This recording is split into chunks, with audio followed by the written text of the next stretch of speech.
ಕಾಂಗ್ರೆಸ್ ಸರ್ಕಾರಕ್ಕೆ ಬೆಲೆ ಏರಿಸಿದ ಕಾಂಗ್ರೆಸ್ ಸರ್ಕಾರಕ್ಕೆ ಬೆಲೆ ಏರಿಸಿದ ಕಾಂಗ್ರೆಸ್ ಸರ್ಕಾರಕ್ಕೆ ಭ್ರಷ್ಟ ಕಾಂಗ್ರೆಸ್ ಸರ್ಕಾರಕ್ಕೆ ಜನವಿರೋಧಿ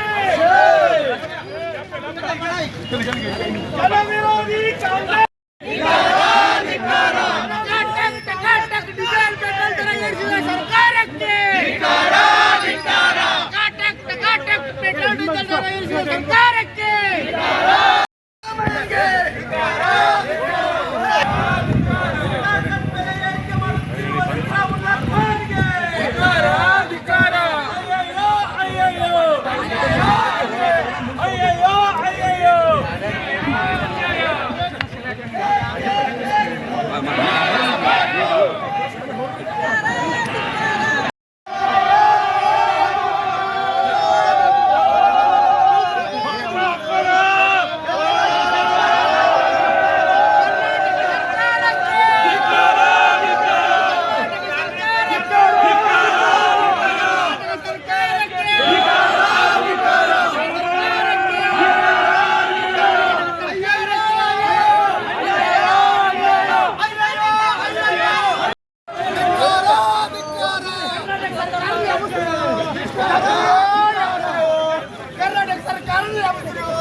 ರಾಜ್ಯದಲ್ಲಿ ಕಾಂಗ್ರೆಸ್ ಸರ್ಕಾರ ಅಧಿಕಾರಕ್ಕೆ ಬಂದ ನಂತರ ಬಹುಶಃ ಜನರ ಜೀವನಕ್ಕೆ ಬರೆ ಎಳಿತಕ್ಕಂಥ ಕೆಲಸವನ್ನು, ಜನರ ಜೇಬಿಗೆ ಕತ್ತರಿ ಹಾಕ್ತಕ್ಕಂಥ ಕೆಲಸವನ್ನು ಇವತ್ತು ಅವ್ರು ಮಾಡ್ತಾ ಇದ್ದಾರೆ. ಅದರಲ್ಲಿ ವಿಶೇಷವಾಗಿ ಇವತ್ತು ಪೆಟ್ರೋಲ್ ಮತ್ತು ಡೀಸೆಲ್ ದರವನ್ನು ಇವತ್ತು ಅವ್ರು ಹೆಚ್ಚು ಮಾಡಿದ್ದಾರೆ. ಅವರು ಮಾರಾಟ ತೆರಿಗೆಯನ್ನು ಒಂದು 26% 30% ಪೆಟ್ರೋಲ್ಗೆ ಮತ್ತು ಡೀಸೆಲ್ ತೆರಿಗೆಯನ್ನು 14% 18% ಹೆಚ್ಚು ಮಾಡೋದ್ರ ಮುಖಾಂತರ ಪ್ರತಿ ಲೀಟ್ರಿಗೆ 3 ರಿಂದ 3 ರೂಪಾಯಿ 50 ಪೈಸೆಯಷ್ಟು ದರವನ್ನು ಇವತ್ತು ಅವ್ರು ಹೆಚ್ಚು ಮಾಡಿದ್ದಾರೆ. ಅವ್ರು ಕೇಳ್ತಾ ಇದ್ದಾರೆ ಕೇಂದ್ರ ಸರ್ಕಾರ ಕಡಿಮೆ ಮಾಡಲಿ ಅಂತೇಳಿ. ನಾನು ತಮ್ಮ ಗಮನಕ್ಕೆ ತರಲಿಕ್ಕೆ ಬಯಸ್ತೇನೆ. ನವೆಂಬರ್ 4, 2021 ಪ್ರಧಾನಿ ನರೇಂದ್ರ ಮೋದಿ ಅವರು 5 ರೂಪಾಯಿನಿಂದ 10 ರೂಪಾಯಿ, 5 ರೂಪಾಯಿ ಪೆಟ್ರೋಲ್ ದರ, 5 ರೂಪಾಯಿ 10 ರೂಪಾಯಿ ಡೀಸೆಲ್ ದರವನ್ನು ಕಡಿಮೆ ಮಾಡಿದ್ರು ಬೇರೆ ಬೇರೆ ರಾಜ್ಯಗಳಿಗೆ ಸಂಬಂಧಪಟ್ಟಂಗೆ. ಕರ್ನಾಟಕದಲ್ಲಿ ಕೂಡ ಭಾರತೀಯ ಜನತಾ ಪಾರ್ಟಿ ಸರ್ಕಾರ ಇದ್ದಾಗ ಸನ್ಮಾನ್ಯ ಬಸವರಾಜ ಬೊಮ್ಮಾಯಿ ಅವರು ಪ್ರತಿ ಲೀಟರ್ಗೆ 7 ರೂಪಾಯಿ ದರವನ್ನು ಕಡಿಮೆ ಮಾಡೋದ್ರ ಮುಖಾಂತರ ನಮ್ಮ ಜವಾಬ್ದಾರಿಯನ್ನು ನಾವು ನಿರ್ವಹಿಸಿದ್ದೀವಿ. ಇವರು ಮಾರಾಟ ತೆರಿಗೆಯನ್ನು ಹೆಚ್ಚು ಮಾಡೋದ್ರ ಮುಖಾಂತರ 3 ರೂಪಾಯಿ ಹೆಚ್ಚು ಮಾಡಿದ್ದಾರೆ. ಅದರ ಜೊತೆಗೆ ಈ ವಿದ್ಯುತ್ ದರ ಏರಿಕೆ ಏನು MSME ಸೆಕ್ಟರ್ ಅಂತ ಹೇಳ್ತೀವಿ, ಅದಕ್ಕೂ ಕೂಡ ದರವನ್ನು ಅವರು ಹೆಚ್ಚು ಮಾಡಿದ್ದಾರೆ. 25% 50% ಹೆಚ್ಚು ಮಾಡೋದ್ರ ಮುಖಾಂತರ ಅಲ್ಲಿಯೂ ಕೂಡ ಅವರು ದರ ಹೆಚ್ಚಳವನ್ನು ಮಾಡಿರುವಂಥದ್ದು.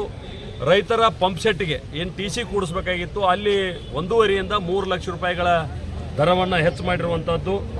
ಅದಲ್ಲದೆ ನಿವೇಶನ ಮತ್ತು ಕಟ್ಟಡ ಮಾರ್ಗಸೂಚಿ ದರ ಅಂತ ಏನು ಕರಿತಿದ್ದೀವಿ ಅದನ್ನು ಅಕ್ಟೋಬರ್ 2023 20% 50% ಹೆಚ್ಚು ಮಾಡಿರುವಂಥದ್ದು. ರೈತರ ವಾಟ್ಟಿ ಪತ್ರ ಇರ್ಬೋದು ಅದನ್ನು 250 ರಿಂದ 1,000 ರೂಪಾಯಿ ಹೆಚ್ಚು ಮಾಡಿದ್ದಾರೆ. ಈ ಅಗ್ರಿಮೆಂಟ್ ಬಾಂಡ್ ಅಂತ ಹೇಳ್ತೀವಿ, ಇಂಡಿಮೆಂಟಿ ಬಾಂಡ್ ಅಂತ ಏನು ಹೇಳ್ತೀವಿ, ಅಥವಾ ಬ್ಯಾಂಕ್ ಗ್ಯಾರಂಟಿ ಅಂತ ಏನು ಹೇಳ್ತೀವಿ, ಅದಕ್ಕೆ 200 ಇತ್ತು, ಅದನ್ನು 500 ರೂಪಾಯಿ ಮಾಡ್ಯಾರ. ಹೈಪೋಥಿಕೇಷನ್ ಅಗ್ರಿಮೆಂಟ್ 10 ಲಕ್ಷ ರೂಪಾಯಿದವರೆಗೆ ಮೊದಲು 0.1% ಇತ್ತು, ಈಗ ಅದನ್ನು 0.5% ಮಾಡಿದ್ದಾರೆ. ಮತ್ತು ಜನರಲ್ ಪವರ್ ಆಫ್ ಅಟಾರ್ನಿ 200 ರಿಂದ 1,000 ರೂಪಾಯಿ, ಸ್ಪೆಷಲ್ ಪವರ್ ಆಫ್ ಅಟಾರ್ನಿ 100 ರಿಂದ 500 ರೂಪಾಯಿ, ಲೇಟ್ ಆಫ್ ಗ್ಯಾರಂಟಿ ಅದು 200 ರಿಂದ ಲೆಟರ್ ಆಫ್ ಗ್ಯಾರಂಟಿ 200 ರಿಂದ 500 ರೂಪಾಯಿ, ಅಫಿಡೇವಿಟ್ 20 ರೂಪಾಯಿ ಇತ್ತು, ಅದನ್ನು 100 ರೂಪಾಯಿ. ಮತ್ತು ಟ್ರೈಪಾರ್ಟಿ ಅಗ್ರಿಮೆಂಟ್ ಅಂತ ಏನು ಮಾಡ್ತಿದ್ದೀವಿ, ಕಟ್ಟಡ ಮಾಲೀಕ ಮತ್ತು ಖರೀದಿ ಮಾಡವ ಮತ್ತು ಬ್ಯಾಂಕ್ ನಡುವೆ ಅದು 500 ಇತ್ತು, ಅದನ್ನು 1500 ರೂಪಾಯಿ ಮಾಡಿದ್ದಾರೆ.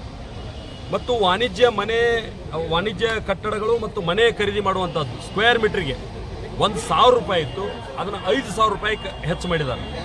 ಈ ರೀತಿ ಮತ್ತು ಹಾಲಿನ ದರ, ಜನಸಾಮಾನ್ಯರು ಉಪಯೋಗ ಮಾಡುವಂಥ ಹಾಲು ಮೊದಲು 39 ರೂಪಾಯಿ ಇತ್ತು, ಈಗ ಅದನ್ನು 42 ರೂಪಾಯಿ ಮಾಡಿದ್ದಾರೆ.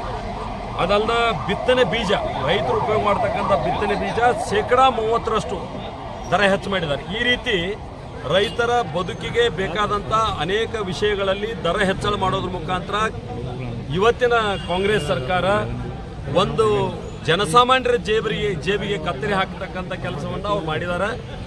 ಇವತ್ತು ರಾಜ್ಯದಲ್ಲಿ ಲಕ್ಷಾಂತರ ಲೀಟರ್ ಏನು ಪೆಟ್ರೋಲ್ ಮಾರ್ತಾರೆ, ಆ ಪೆಟ್ರೋಲ್ನಿಂದ ಕೂಡ ಸುಮಾರು 30,000 ಕೋಟಿ ರೂಪಾಯಿಗಿಂತ ಹೆಚ್ಚು ಅನುದಾನವನ್ನು ಕೇವಲ ಅದ್ರ ಒಂದರಿಂದನ ತರಬೇಕನ್ನುವಂಥ ಒಂದು ದುರುದ್ದೇಶ ಇಟ್ಕೊಂಡು ಇವತ್ತು ವಾಹನ ಸವಾರರಿಗೆ ಹೆಚ್ಚು ಮಾಡಿದ್ದಾರೆ. ಅದು ಕೇವಲ ವಾಹನ ಸವಾರಿಗೆ ಅಷ್ಟೇ ಹೆಚ್ಚಾಗೋದಿಲ್ಲ, ಅದ್ರ ಸೈಕಲ್ ಏನಿದೆ ಅಂದ್ರೆ ಟ್ರಾನ್ಸ್ಪೋರ್ಟೇಷನ್ ಅದು ಇದು ಅಲ್ಲಿ ಹೆಚ್ಚಾಗಿ ಜನಸಾಮಾನ್ಯರಿಗೆ ಇದು ಬರೆ ಬೀಳ್ತದೆ.